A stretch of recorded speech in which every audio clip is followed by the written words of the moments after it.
So parenting is an on-the-job training. And the interesting thing about that is that when we become parents, we do not have a manual that was given to us telling us exactly how to care for an infant and bring them up into teenagers and the type of emotions that we will go through as parents looking after our children. But one thing for sure we know is that we have the Bible to guide us. And the Bible tells us or gives us descriptions on how to care for our children. And it's obvious in one of my favorites is in the story of Jesus himself when his mother and his family took him to Jerusalem. But from the day he was born up to the day he turned 12 and he was found in the temple, there is no proper documentation that I've come across that documents how exactly Mary took care of Jesus. The interesting thing, however, is that Jesus, when he was found in the temple 3 days later, he was conversing with some of the people in authority back during his time. And he was able to converse with them. It leads back to how this boy Jesus was raised in his home under the guidance of Mary, his mother, and Joseph, his earthly father.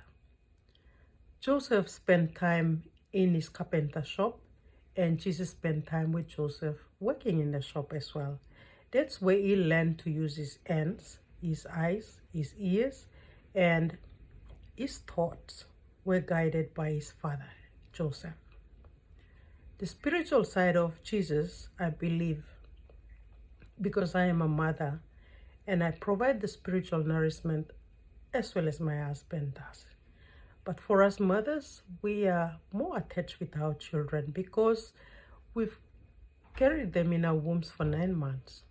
And we have the umbilical cord that ties to our children, and whatever we thought, whatever we ate, whatever we, everything that we did when we were pregnant with these children, they were communicated into them. If we saw stuff, that image was communicated to our children, and it formed part of who he or she will be as they grow up, as we give birth to them and they grow up.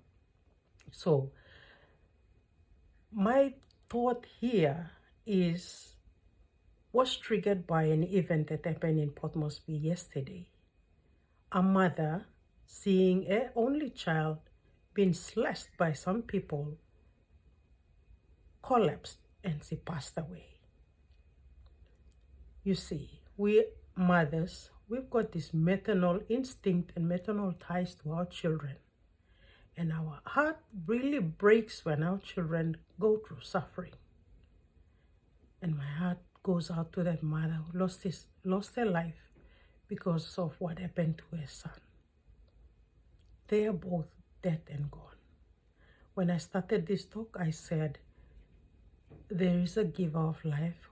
We are caretakers of life, and there's someone who takes life. If the same person who gives life takes life, then that's acceptable.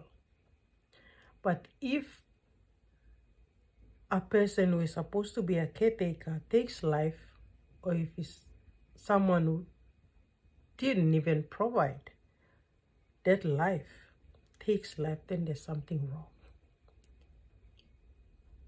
Our society is spiraling out of control. Taking life has become a normal thing for some people to do. It is totally not biblical, and the purpose of this video is to tell you, whoever who's taking life, that it is not your right to do so. Please stop. You will be held accountable on the day. You will be asked to give an account of how you've taken care of your children. Are you prepared to do that? Think twice before you take a life, before you abuse someone, even as a parent doing that to your own child, think you will be held accountable. If not by the laws and the courts of this land and earth, you will be held accountable by the Creator who gave life. So be very careful on how you treat life that's been given to you as a caretaker to take care of. I hope this one will trigger something in you so that you can change.